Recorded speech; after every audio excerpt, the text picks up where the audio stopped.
حضرت عمر بن عاص رضی اللہ تعالیٰ عنہ نے مصر خود فتح کیا تھا، خود فاتح تھے. حضرت عمر نے انہیں گورنر مصر بنا دیا. ان کا بیٹا ایک عام آدمی کے بیٹے کو کہنے لگا چلو اپنا اپنا گھوڑا دوڑاتے ہیں، بھلا کون جیتتا ہے. گھوڑے دوڑے، عام آدمی کا بیٹا جیت گیا. گورنر صاحب کے بیٹے نے درہ اٹھایا اور درہ اٹھا کر کے اس جیتنے والے غریب آدمی کی کمر پہ درے مارے. اس کو جب درے لگے تو بیٹے نے گھر آ کے باپ کو اپنی لہو لوہان کمر دکھائی. باپ کے دل میں بڑی قدر ہوتی ہے اولاد کی. درجے تو لوگ ماں کے بیان کرتے رہتے ہیں، لیکن جتنا باپ پیار کرتا ہے اس کا بھی تقاضا کوئی کر نہیں سکتا. والد نے جب دیکھا نا لہو لوہان ہے گردن، تو والد چیخے، روئے، اور پھر پتہ نہیں اگلے 1.5 منٹ میں اس بچے کے والد کو کیا ہوا. اس نے آنسو پونچھے اور بیٹے کو کہنے لگا میرے گھوڑے کے پیچھے بیٹھ. کہا کدھر جانا ہے؟ فرمانے لگے یہ ظلم کا دور نہیں، یہ عمر کا دور ہے. ہاں ایسی بات ہے کوئی جو مرضی کر جائے؟ بیٹھ میرے گھوڑے پہ.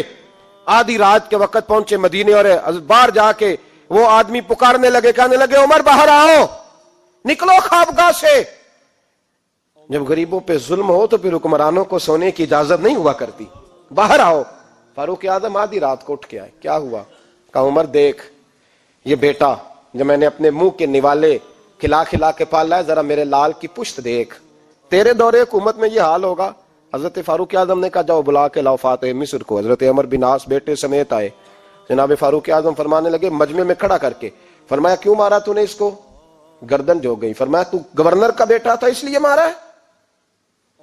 اس غریب آدمی کے بچے کو کہا درے پکڑ اور گورنر کے بیٹے کو اس کے سامنے مار، اور اتنے مار کے اسے سمجھ آئے. جب اس کو درے لگ رہے تھے تو لوگ دیکھ رہے تھے. تھوڑی دیر گزری تو حضرت سیدنا عمر فاروق رضی اللہ تعالیٰ عنہ نے فرمایا گورنر مصر کو بھی سزا دو، اس کے کپڑے اتروا کے اسے ٹاٹ کا لباس پہناؤ. لوگ کہنے لگے حضور گورنر صاحب کی کیا غلطی؟ سنو اور یاد رکھنا. حضرت فاروق اعظم کہنے لگے اس بچے کے دل میں بات ڈالی کس نے کہ تو گورنر کا بیٹا ہے؟ کس نے بات ڈالی کہ تو چودھری کا بیٹا اور باقی کمی ہوتے ہیں؟ کس نے سکھایا اسے؟ وہ طاقتیں بھی ہم کچھ لیں گے جو سکھاتی ہیں کہ فلانا بڑا ہے فلانا چھوٹا ہے.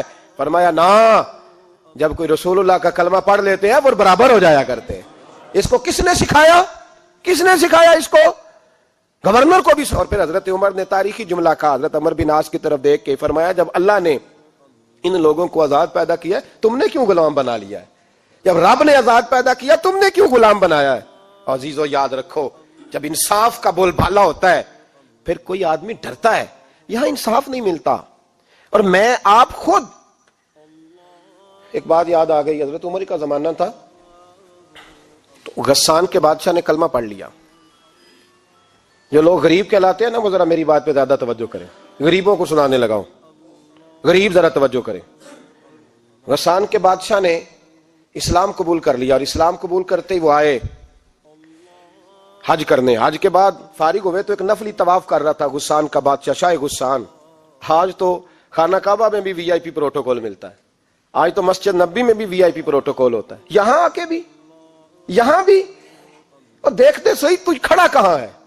یہاں بھی پولیس والوں نے بازو پکڑے. سوچو تو صحیح، یہ حال کر دیا تم نے مذہب کا.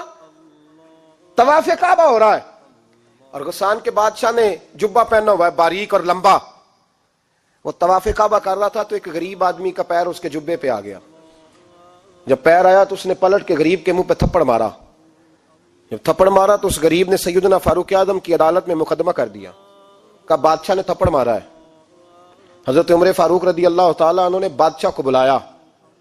فرمایا تو نے اس غریب کو مارا ہے؟ کہا جناب اس نے پیر رکھا تھا. تو فرمایا پیر رکھا تھا تو کیا ہو گیا؟ تو نے کیوں لمبا جبہ پہنا تھا؟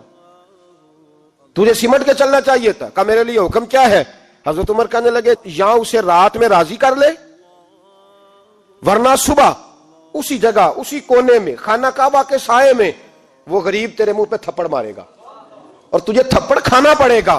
غریبوں سنو سنو، ساری رات وہ غسان کا بادشاہ غریب کی منت کرتا رہا تو راضی ہو جا. غریبوں تم سے شکوہ ہے، تم 2-4 لاکھ پہ راضی ہو جاتے ہو. غریبوں تم سے شکوہ ہے، تم انصاف ہونے نہیں دیتے. غریبوں تم تھوڑی تھوڑی بات پہ مطمئن ہو جاتے ہو. تھوڑی تھوڑی بات، جتنے غریب تن ہیں لباسوں سے دور دور اتنی ہی چادریں میں مزاروں سے چھین لوں، اور جتنے غریب گھر ہیں اجالوں سے دور دور اتنی ہی روشنی میں ستاروں سے چھین لوں. اتنی تو ہمتیں ہو میری کم سے کم بلند کہ شاہوں کے تاج فقط اشاروں سے چھین لوں. تمہاری زیادتی ہے, تم نے ظلم پروان چڑھایا ہے. جب تم چودھری کے کہنے پر ایم این اے کے کہنے پہ راضی ہو جاتے ہو, تم انصاف ہونے نہیں دیتے. ڈٹنا سیکھو, کھڑے ہونا سیکھو.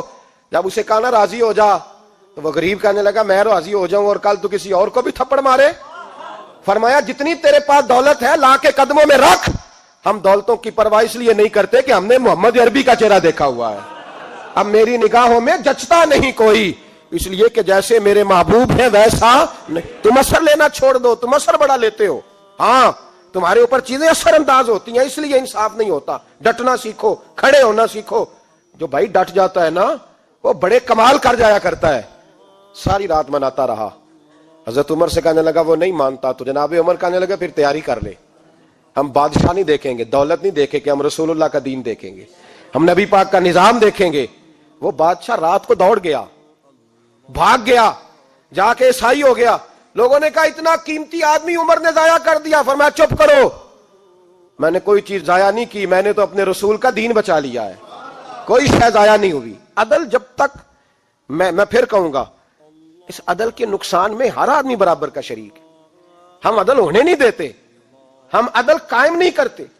ہمارا تقاضا ہی نہیں کہ عدل ہو, ہم اپنے آپ کو عدل کے لیے پیش ہی نہیں کرتے, مزاج ہی نہیں. حضرت علی المرتضیٰ ایک جری انسان تھے, اور وہ علی تھے جن پر انسانیت رشک کرتی ہے. اور مولا علی وہ ہستی تھے کہ میرے مصطفیٰ کریم صلی اللہ تعالی علیہ وسلم نے فرمایا اس کے دیدار کو تو فرشتے بھی آیا کرتے. نا بڑا آدمی, اور پھر امیر المومنین خلیفۃ المسلمین حضرت علی. خود مولا علی نے حضرت قاضی شریح کو قاضی بنایا, چیف جسٹس بنایا, اپنے ہاتھوں سے تعیناتی کی. حضرت مولا علی رضی اللہ تعالیٰ عنہ کی زرہ گم ہو گئی. کافی دیر گزر گئی تو ایک یہودی کے پاس وہ زرہ آپ کو نظر آئی. حضرت علی نے ڈائریکٹ اس سے چھین نہیں لیا, حالانکہ امیر المومنین تھے. ہمارے ہاں ڈنڈا بھی بڑا چلتا ہے نا, جو طاقتور ہوتا ہے وہ تو تھانے جاتا ہی نہیں, اس کو ضرورت نہیں, اس نے تو بندے رکھے ہوئے ہیں, اس کو تو پتہ ہے کام کیسے لینا ہے. لیکن حضرت علی نے آئینی رستہ اختیار کیا, قانونی رستہ. قاضی صاحب کی عدالت میں مقدمہ کیا کہ فلاں یہودی کے پاس میری زرہ ہے اور وہ چوری ہو گئی تھی, گر گئی تھی, گم گئی تھی, مجھے دلائی جائے. قاضی صاحب نے بلا لیا یہودی کو, امیر المومنین بھی کٹہرے میں. قاضی صاحب کہنے لگے اس سے کہ زرہ تیری ہے؟ اس نے کہا جی میرے پاس ہے تو میری ہے. قاضی صاحب کہنے لگے حضرت علی سے گواہ آپ کو دینے پڑیں گے کیونکہ مقدمہ آپ نے کیا ہے, اگرچہ وہ امیر المومنین ہے. توجہ ہے بھائیوں کی, سمجھ آ رہی ہے باتوں کی؟ گواہ امیر المومنین آپ نے دینے ہیں کیونکہ مقدمہ آپ نے دائر کیا. تو حضرت علی کہنے لگے میرا بیٹا حسن گواہی دے گا کہ میری ہے, اور میرا غلام کمبر گواہی دے گا. قاضی صاحب کہنے لگے حضور ان کی گواہی درست تو ہے پر میں نہیں تسلیم کرتا, اس لیے کہ بیٹے تو باپ کے حق میں بولا ہی کرتے ہیں, نوکر تو آقاؤں کے حق میں بولتے ہی ہیں. جائیں کوئی غیر جانبدار بندہ لے کے آئے جو گواہی دے. تو حضرت علی خاموش ہو گئے, کہنے لگے ابھی میرے پاس ایسا کوئی گواہ نہیں. قاضی صاحب کہنے لگے چلیں پھر آپ یہودی کو راضی کریں, آپ نے کیوں بلا وجہ گھسیٹا عدالت میں, راضی کریں, انصاف کا تقاضا ہے. تو حضرت علی قریب گئے, کہنے لگے بھیا ناراض نہ ہونا, زرہ تو میری ہے, ناراض نہ ہونا, میں نے غلط مقدمہ نہیں کیا. وہ علیحدہ بات ہے کہ میرے پاس گواہ نہیں تو میں کوئی بے انصافی نہیں کر سکتا, تو میرے ساتھ چل تجھے کھجوروں کا حلوہ کھلاتا ہوں تاکہ تو راضی ہو جائے. وہ یہودی کہنے لگا میں نے قاضی صاحب کا انصاف دیکھا اور جناب علی کا انصاف کے لیے کھڑا ہونے دیکھا تو میں مولا علی کے قدموں میں بیٹھ گیا. میں نے کہا علی جب تیری یہ شان ہے تو محمد عربی کا کیا مقام ہوگا. میں نے کلمہ پڑھنا شروع کر دیا. دیکھیں نا تقاضا پورا کیا ہے حضرت علی نے. تو وہ کہنے لگا علی تیرے انصاف کے رنگ نے نا, جملہ یاد رکھنا, کہنے لگا یہودی علی تیرے انصاف کے اس رنگ نے میرے دل سے کفر کی میل دور کر دی, تیرے عدل نے میرا کفر توڑ دیا, کفر. لیکن شرط دیکھیں نا, غریب آدمی ابو ایوب انصاری, ماڑے بندے, اب تو پیر اور مولوی بھی گنجائش نہیں نہ دیتا کسی کو بولنے کی. تو سیاست دان تو اللہ ہی کی پناہ, وہ تو پتہ نہیں کس طرح سوتے ہیں رات کو, اللہ ہی جانتا ہے. پتہ نہیں کس طرح اپنے آپ کو مطمئن کر کے وہ زندگیاں گزار رہے ہیں, خدا ہی بہتر جانتا ہے. حضرت عمر فاروق جیسا دلیر اور جرری آدمی جمعہ پڑھانے مسجد میں داخل ہوئے تو جناب ابو ایوب انصاری دروازے پہ کھڑے ہو گئے, کہنے لگے عمر تیرے نوکر نہیں, ٹائم پہ آیا کر, بڑی دیر سے کھڑے ہیں. کیوں دیر سے آیا ہے؟ بڑے جلالی تھے نا حضرت عمر, لیکن وہ جلالی اس وقت تھے جب کوئی ظلم کرتا تھا, اور ذات کے لیے جلالی نہیں تھے. کہا وقت پہ آیا کر, کو ملازم نہیں تیرے. تو سیدنا فاروق اعظم منبر پہ چڑھے اور فرمانے لگے اللہ ابو ایوب انصاری کا بھلا کرے، جب تک اس طرح کے لوگ موجود ہیں کوئی بادشاہ بگڑے گا نہیں، اللہ اس کا بھلا کرے، اس نے میری توجہ صحیح۔ اور پھر عمر رو پڑے، رو کے فرمانے لگے مسلمانوں معاف کر دو، غلطی کوئی نہیں، میرے پاس کرتا ایک ہی ہے، اور عبداللہ کی ماں نے وہ دھو کے خشک ہونے کو ڈال دیا تھا، غریب ہوں، کرتا دوسرا کوئی نہیں، تو وہ ذرا نا خشک ہونے میں آ کے دیکھ لو ابھی بھی گیلا ہے، مجھے معاف کر دو، میری غلطی نہیں ہے۔ صحابہ درد کے ساتھ رونے لگے اور کہنے لگے اللہ اس طرح کے حکمران ہمیشہ عطا کرتا رہے۔ میرے بھائی تو انصاف کا رنگ تو دیکھ، ان تقاضوں کو سمجھنا۔ یہاں کسی کی جرت ہے بول سکے، طاقت ہے کسی کی، لیکن انہوں نے اپنے آپ کو پیش کیا، سامنے پیش کیا اپنے آپ لوگوں کے سامنے۔ دو مال غنیمت کی چادریں بانٹ رہی ہیں، سب کو ایک ایک ملی ہے۔ فاروق اعظم جمعہ پڑھانے آئے تو اسی چادر کا کرتا، اسی کی تامت، لوگ کھڑے ہو گئے، عمر بتا تو نے دو کیوں لی؟ یہ انصاف ہے، یہ عدل ہے، کیوں لی دو؟ تو حضرت عمر کہنے لگے میرا بیٹا جواب دے گا۔ عبداللہ بن عمر بولے، کہنے لگے ابا جی کے کپڑے بڑے پرانے ہو گئے تھے، میں نے اپنے حصے کی بھی اپنے ابا جی کو دے دی ہے۔ دیکھیں نا، یہ انصاف میرے نبی پاک نے کیا ہے، صحابہ نے سیکھا ہے۔ میں اور آپ تیار نہیں، ہم تیار نہیں انصاف کے لیے، ہمارا مزاج نہیں انصاف کا، ہمیں خود بہت سارا آگے پیش ہو کے رنگ دکھانا پڑے گا، اس کے لیے ہماری تیاری نہیں۔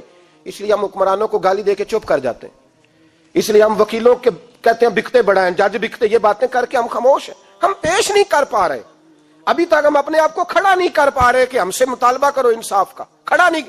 حضرت سیدنا علی المرتضیٰ شیر خدا رضی اللہ تعالیٰ عنہ فرماتے ہیں بدر کے لیے جب جا رہے تھے تو سواری ایک تھی، سوار تین تھے، ایک سواری اور سوار تین۔ فرماتے ہیں نبی پاک صلی اللہ علیہ وسلم نے فرمایا تین کٹھے نہ بیٹھنا، دو بیٹھیں، سواریوں کو تکلیف ہوتی ہے، قربان جاؤں کیسا رسول دیا ہے جو جانوروں کے حقوق کا بھی خیال فرماتے ہیں صلی اللہ علیہ وسلم۔ فرمایا دو بیٹھیں۔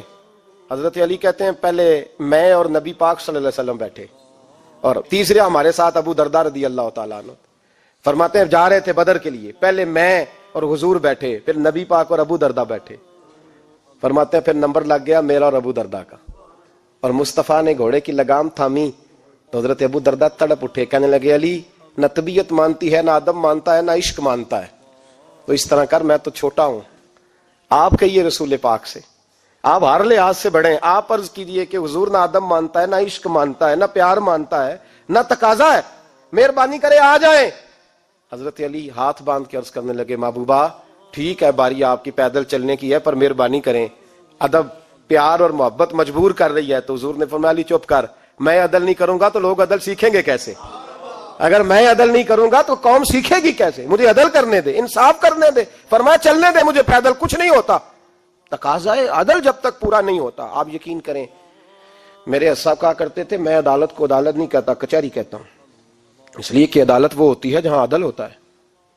یہاں تو حال یہ ہے، بتائیے وکیل کو نہیں پتا ہوتا کہ جو میرے پاس آیا یہ غلط آدمی ہے، وہ اس کی حمایت کرتا ہے کہ نہیں، اس کے ساتھ چلتا ہے کہ نہیں، جھوٹ کے ساتھ آخر تک لڑتا ہے کہ نہیں لڑتا، جو گواہ بن کے جا رہے ہوتے ہیں انہیں پتا ہوتا ہے کہ نہیں کہ ہم جھوٹے کی گواہی دینے جا رہے ہیں، تو پھر کیا سارا ظلم حکومتیں کر رہی ہیں؟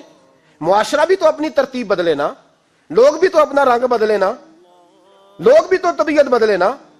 کون منتخب کرتا ہے انہیں ظالموں کو؟ عوام، اور پھر اس کے بعد شکوہ بھی عوام ہی کرتی ہے۔ خدا را تقاضے سمجھو، مزاج سمجھو، طبیعت سمجھو اسلام کی۔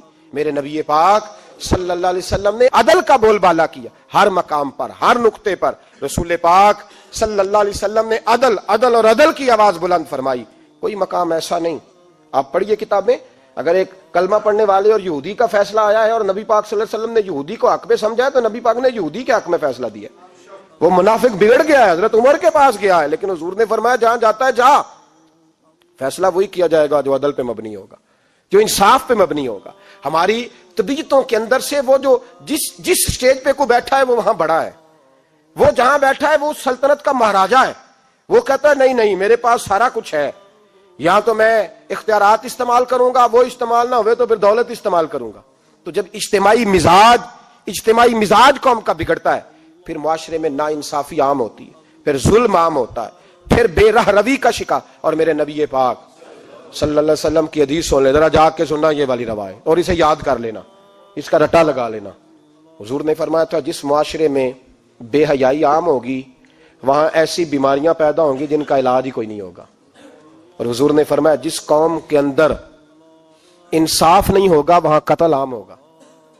انصاف نہیں، جب تک مجرم کو سزا نہیں ملتی، جب تک مجرم کو سزا نہیں ملتی اتنی دیر تک لوگوں کے لیے وہ نشان عبرت نہیں بنتا، اتنی دیر تک لوگ باز نہیں آتے. یاد رکھیں جب انصاف ہوگا، عدل ہوگا، اور عدل کرنے والے جب عدل کریں گے اور انصاف کا دامن تھامیں گے. پہلی بات تو یہ ہے کہ ہم اپنے آپ سے ورا کریں بہت ساری چیزوں کو. ہم دیکھتے ہیں حکومت نے چھوٹی چھوٹی کمیٹیاں بنا دی ہیں مصالحتی کمیٹیوں کے لیے، بین المذاہب کمیٹیاں، بڑا کچھ بن گیا ہے، لیکن لوگ گروہ بندی کا شکار ہیں، گروہی تعصبات ہیں. دیکھتے ہیں کہ ہمارا ووٹ کس طرف ہے، ہمارا مزاج کس طرف ہے، اس رنگ میں ملت کا اجتماعی نقصان ہو جائے، شرازہ بکھر جائے. اور میں شروع میں کہہ چکا ہوں، امام حسن فرمایا کرتے تھے اگر غریب پر ظلم نہ روکا جائے گا تو وہ ظلم امیر کے دروازے تک بھی جائے گا. ایک وقت آئے گا کہ امیروں کے ساتھ بھی زیادتیاں ہونے لگیں، اس لیے کہ جب ظلم ہوتا ہے تو اس کی آگ بھی پورے معاشرے کو لپیٹ میں لیتی ہے، اور جب انصاف ہوتا ہے تو اس کی برکتیں بھی سارے معاشرے کو فائدہ دیتی ہیں. عدل انصاف ضروری امر ہے. حضرت عمر فاروق رضی اللہ تعالیٰ عنہ جناب زید بن ثابت رضی اللہ تعالیٰ عنہ کو خود قاضی بنایا تھا. حضرت زید بن ثابت کو قاضی خود بنایا، خود تعینات کیا. حضرت ابی بن کعب رضی اللہ تعالیٰ عنہ نے نا حضرت عمر پر مقدمہ کر دیا حضرت زید بن ثابت کی حکومت میں، خود حضرت عمر پر. جناب عمر جب پہنچے نا وہاں سب لوگ بیٹھے رہے. ایک شخص کہنے لگا تم اپنے امیر کے لیے کھڑے نہیں ہوئے، تو حضرت زید بن ثابت کہنے لگے چپ کر جا، ان پر مقدمہ ہے، وہ حساب دینے آئے ہیں، امیر المومنین بن کے نہیں آئے. سامنے کھڑا کیا تو گفتگو کے دوران کوئی ایسا موقع آیا کہ حضرت عمر کو قسم دینی پڑی. تو حضرت زید بن ثابت حضرت ابی بن کعب سے کہنے لگے یار لحاظ کر، وہ فاروق اعظم ہے، امیر المومنین ہے ہمارے، اور تو ان سے قسم کا مطالبہ کر رہا ہے. حضرت سیدنا فاروق اعظم کی طرفداری میں بات کی نا تو حضرت سیدنا عمر فرمانے لگے زید اس مقدمے کا فیصلہ کر لو اور اس کے بعد میں تمہیں معزول کر دوں گا، تم تو اہلیت ہی نہیں رکھتے. حضور کیا ہوا؟ فرمایا تم نے میری طرفداری کیوں کی، تم نے مجھے امیر المومنین کیوں کہا، تم نے کیوں میرے حق میں بات کی؟ اگر میں اور تو اس طرح کرنے لگیں گے تو امت کو عدل کون دے گا؟ اگر میرا اور تیرا یہ رنگ ہو جائے گا، کیوں تو نے مجھے امیر المومنین کہا؟ اس وقت میں اپنی صفائی دینے آیا ہوں، عمر بن خطاب سے زیادہ میرا کوئی تعارف نہیں ہونا چاہیے، کیوں تم نے یہ لفظ کہے؟ اور فرمایا اگر مجھ پر قسم آئے گی اور جو میرے اوپر لاگو ہوگا مجھے وہ کام کرنے کا تمہیں حکم کرنا چاہیے تھا. یہاں تو حال ہی کوئی نہیں، مزاج ہی کوئی نہیں. ہماری قوم بڑی سمجھدار ہے، حکمران بھی بڑے سمجھدار ہیں. ممتاز حسین قادری رحمۃ اللہ علیہ کو پھانسی ہوئی تو لوگ کہنے لگے مولوی شدائی ہو گئے. فیصلہ تھا عدالت کا تو ماننا چاہیے تھا. ایک فیصلہ ایک پیپلز پارٹی کے سابقہ صدر کے بارے میں بھی عدالت نے دیا تھا، اور پھر آپ کی پارلیمنٹ نے اس فیصلے کو کنڈم کیا، مذمت کی، اور اٹھ کے کہا گیا کہ ہم مذمت کرتے ہیں، فیصلہ غلط تھا. جب حضرت ممتاز قادری کے حق میں فیصلہ آئے تو اس وقت لوگ بولتے ہیں، کہتے ہیں دیکھو جناب عدالت کا فیصلہ ہے اور مولوی کہہ رہے پھانسی نہ دو. اور جب ایک شخص پر، ایک عام آدمی پر فیصلہ آئے اور بڑی عدالت کرے اور وہ چوکوں چوراہوں میں کھڑا ہو کے کہے کہ ہم اس فیصلے کو نہیں مانتے، پھر کوئی آدمی نہیں بولتا. پھر کسی جگہ ہم نے کہا تھا بچ جا، تو رسول اللہ صلی اللہ علیہ وسلم کی ناموس والوں کا لحاظ کر، اللہ رسول تیرا خیال فرمائیں گے. لیکن یہاں عدل اور انصاف کے تقاضے بڑے عجیب ہیں. غریب کے حق میں فیصلہ اور ہے اور امیر کے حق میں فیصلہ اور ہے. چودھری صاحب پہ درخواست آ جائے تو ایس ایچ او صاحب ٹیلی فون کرتے ہیں، چودھری صاحب درخواست آئی ہے تو کی کرنا جے، کی کرنا ہو تے اپلیکیشن آئی ہے، لینی ہے کہ نہیں؟ اور اگر غریب آدمی بیچارہ ریڑھی والا 4 بیٹیوں کا باپ ہے اور نہ وہ گدھا گاڑی پہ بیچتا ہے فروٹ، تو غلط کراسنگ کی وجہ سے مقدمہ ہو گیا ہے، تو چودھری کو ساتھ لے کے وہ گیا ہے، چونکہ 4 بیٹیاں ہیں نا، اور کل اس کی ملکیت وہی 5000 تھا جس کا اس نے فروٹ خریدا تھا. چودھری بھی کرسی پہ، ایس ایچ او بھی کرسی پہ، اور غریب آدمی زمین پہ بیٹھا ہے، اور ایک ایک زبان سے 32 گالیاں اسے دی جا رہی ہیں. وہ کہتے ہیں چودھری صاحب تہاڈی مہربانی، میں تو شامی گھر جانا ہے تو میری تیاں روٹی کھانی، مہربانی کرو میرا سامان واپس کر دو، مہربانی کرو خدا را میرا سامان دے دو. او یار ظلم یہ ہے کہ یہاں امیر کے لیے قانون اور ہے اور غریب کے لیے قانون اور ہے. اس وقت پھر ظلم ہوتا ہے، پھر زیادتی ہوتی ہے، پھر ملتیں نہیں بنتی، پھر اس سے ڈاکو پروان چڑھتے ہیں، اس سے پھر ظالم پروان چڑھتے ہیں. اپنے آپ کو پیش کرو. یاد رکھو میرے نبی پاک صلی اللہ علیہ وسلم نے فرمایا ظلم قیامت کے اندھیروں میں سے ایک اندھیرا ہوگا. ظالموں کو قیامت کے دن ٹھوکریں لگیں گی, رستہ نہیں ملے گا. اپنے آپ کو پیش کریں. چھوٹی سی بھی زیادتی, چھوٹا سا بھی ظلم نہ ہونے پائے. انصاف کے تقاضے پورے ہونے چاہیے. نبی پاک صلی اللہ تعالی علیہ وسلم نے جو امت ہمیں بنایا ہے تو اس امت میں انصاف کا بول بالا ہے. کوئی آدمی انصاف سے بالا تر نہیں. بہت بڑی بات کرنے لگا ہوں. امام ابو نعیم نے لکھا ہے خود رسول پاک نے اپنی ذات کو انصاف کے لیے پیش کیا.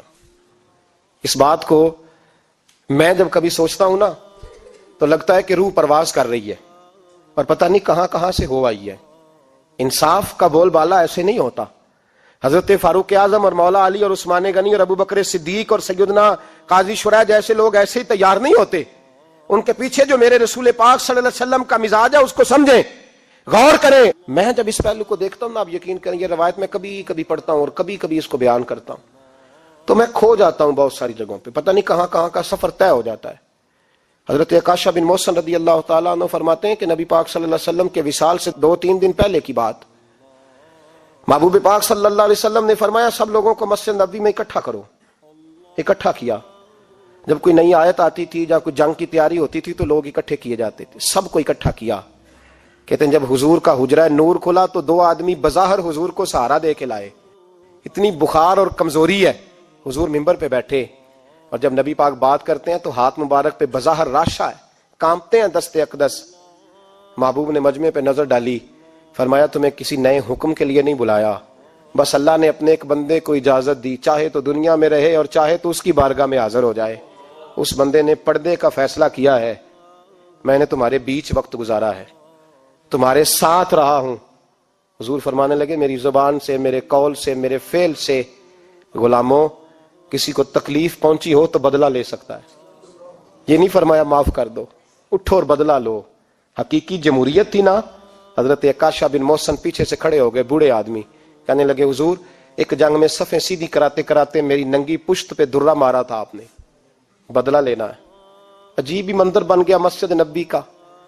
آنسو بہنے لگے, لوگ تڑپنے لگے. محبوب نے فرمایا بلال جاؤ, فاطمہ کے گھر میں درہ پڑا ہے, لے آؤ. حضرت بلال کہتے ہیں سیدہ کے دروازے پہ دستک دی. اماں جی نے کہا کون؟ اماں جی میں غلام بلال ہوں, وہ درہ چاہیے تھا. تو سیدہ کہنے لگی نہ تو جنگ ہے نہ جہاد ہے, حضور نے درہ کیا کرنا ہے, طبیعت مبارک تو علیل ہے. بلال ماجرا کیا ہے؟ حضرت بلال رو پڑے, کہنے لگے ایک صحابی بدلہ لینا چاہتے ہیں. حضرت فاطمہ نے امام حسن اور حسین کو باہر نکالا, درہ دیا. کہنے لگی بلال عکاشہ سے کہنا میرے بیٹوں کے وجود پہ 100 درے مارے.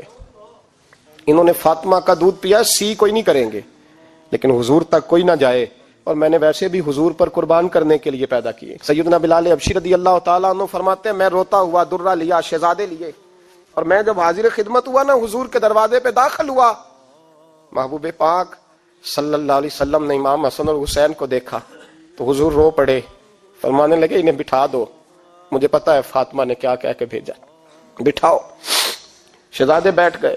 میرے محبوب پاک علیہ السلام نے فرمایا عکاشہ کو درہ دو. حضرت عکاشہ کہتے میں درہ لے کے آگے بڑھا تو کسی نے میرا پیر تھاما. جب میں نے نیچے دیکھا تو ابو بکر صدیق تھے. کہنے لگے یار میری کمر پہ مار, حضور کے قریب نہ جانا. نبی پاک نے فرمایا صدیق ہٹ جا یار بیچ میں سے آنے دے. کہتے میں ذرا آگے بڑھا تو مولا علی شیر خدا نے میرا پیر تھاما. عکاشہ نہ کر, میں نے کہا آنے دو. محبوب فرمانے لگے علی ہٹ جاؤ, اسے آنے دو. حضرت علی شیر خدا بھی ہٹ گئے. جناب عکاشہ قریب آئے, کہا حضور ذرا کمر سے کپڑا تو ہٹائیں, میری پشت اس وقت بغیر کپڑے کی تھی. محبوب نے کپڑا ہٹایا اور جناب عکاشہ نے درہ جو اٹھایا تو صحابہ کی چیخیں نکل گئی, رونے لگے اور نہ کرنا یار نہ کرنا. جناب عکاشہ نے درہ دور پھینکا اور حضور کے وجود کو چومنے لگے. کہنے لگے کس نے درہ مارنا تھا, میں تو جاتے جاتے حضور کا بوسہ لے کے اپنے لیے جنت اکٹھی کرنے جا رہا تھا. میرے محبوب پاک صلی اللہ علیہ وسلم نے فرمایا جس نے جنتی دیکھنا ہو میرا عکاشہ دیکھے. امت کو درس دیا, امت کو درس دیا. پیش کر اپنے آپ کو انصاف کے لیے, آگے بڑھ, پیش کر اپنے آپ کو انصاف کے لیے اور کھڑا ہو جا عدل کے لیے. ان اللہ یأمر بالعدل والاحسان, اللہ تمہیں حکم دیتا ہے عدل کا. میرے مصطفیٰ کریم صلی اللہ علیہ وسلم نے خود, حالانکہ وہ درہ جو محبوب پاک صلی اللہ علیہ وسلم نے ان کو مارا وہ عمدن نہیں تھا, وہ تو صفیں سیدھی ہو رہی تھی, کہا تم بھی آگے ہو جاؤ, تم پیچھے ہو جاؤ, روٹین ہوتی تھی. بھائی میرے محبوب صلی اللہ علیہ وسلم یہ پیغام دے کے گئے ہیں امت کو, عدل کا دامن تھام, انصاف سے زندگی گزار, انصاف کے ساتھ وقت گزار. اور اگر تو انصاف نہیں کر, محمود غزنوی بیٹھے, ایک بندہ تڑپتا اور روتا ہوا آ گیا, روتا ہوا. کہا کیا ہوا؟ کہنے لگا حضور میں غریب ہوں. اور ایک بات اس طرح بھی ملتی ہے کہ عورت تھی اور بی بی آ کے کہنے لگی حضور میں غریب نہیں ہوں, 3-4 بیٹیوں کی ماں ہوں, خامد فوت ہو گیا, شاہی خاندان کا ایک نوجوان میرے گھر آتا ہے اور میری بیٹیوں کے ساتھ ظلم کرتا ہے, مہربانی ہو جائے.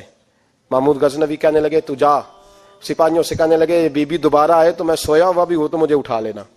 کہا جیسے ہی وہ تمہارے گھر میں آئے مجھے بتانا.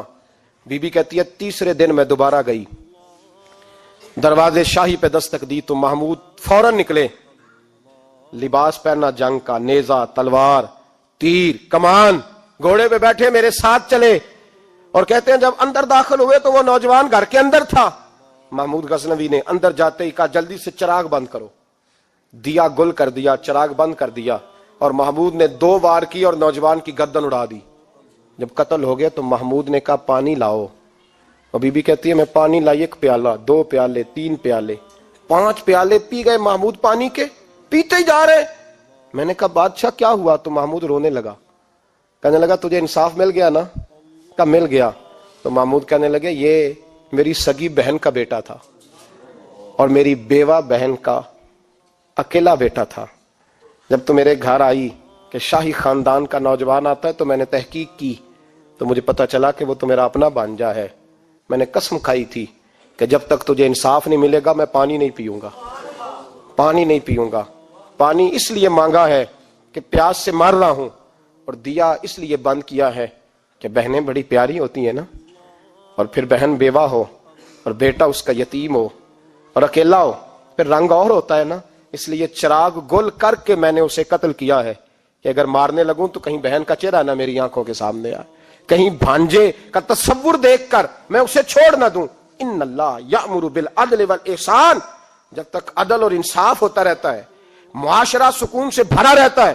یاد رکھو جس معاشرے میں عدل نہیں ہوتا, جس معاشرے میں انصاف نہیں ہوتا, جس معاشرے کے اندر لوگ اپنے آپ کو بالا تر سمجھنے لگتے ہیں, جس معاشرے کے اندر ہمارا تو یہ حال ہے کہ باہر سے آ کر ہمارا دشمن حملہ کر کے لوٹ جاتا ہے, ہمیں پتہ ہی نہیں چلتا, بس ٹھیک ہے مار گئے چھٹی ہو گئی.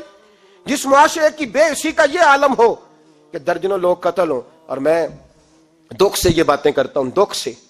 ایک دن نا اخبار پہ 4 قتلوں کی خبر بھی لگی ہوئی تھی اور ایک سیاستدان کی ممکنہ شادی کی خبر بھی لگی ہوئی تھی. کلیجہ پھٹتا ہے بات کرتے.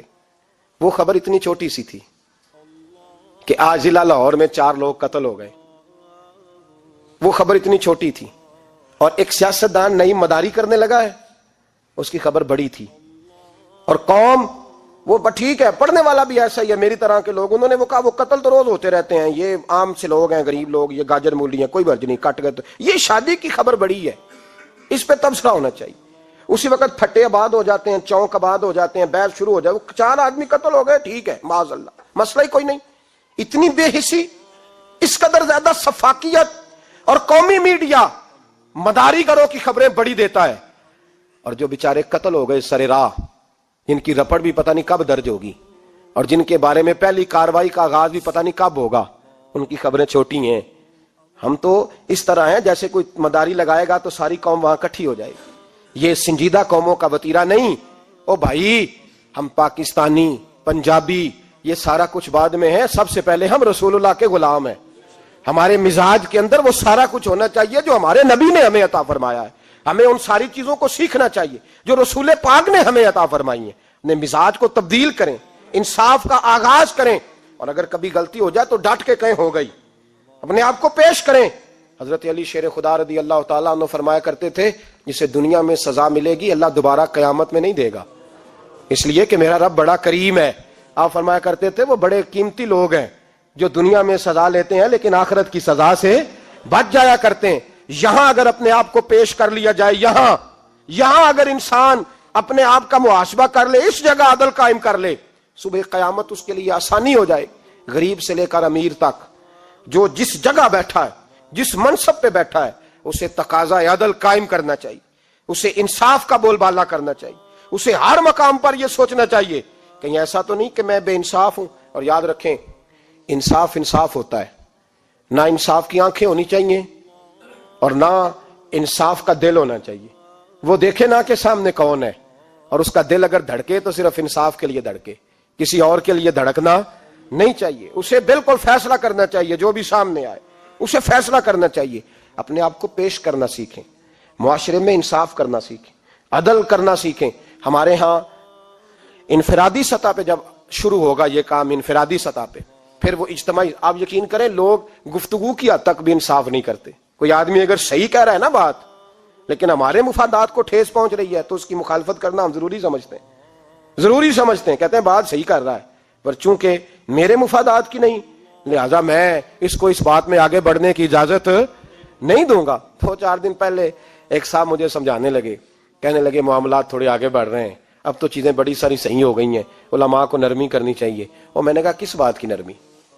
ہماری آواز تو اتنی مؤثر ہے ہی نہیں، ہم نے تو کبھی دعویٰ ہی نہیں کیا کہ ہماری وجہ سے بڑا انقلاب آ رہا ہے. اگر کونوں میں بیٹھ کے مسجدوں میں رسول اللہ کے نام کی دعائی دیتے تو اتنا تو موقع دو نا، ہمیں کم از کم اتنا تو کرنے دو.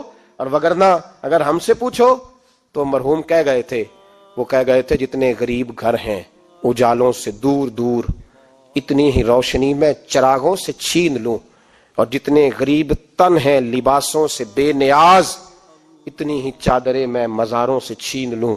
اتنی تو ہمتیں ہوں میری کم سے کم بلند کہ شاہوں کے تاج فقط اشاروں سے چھین لوں. عدل رہے گا تو امن رہے گا، عدل رہے گا تو سکون رہے گا، عدل رہے گا تو معاشرہ بنے گا، اور انسان رہیں گے.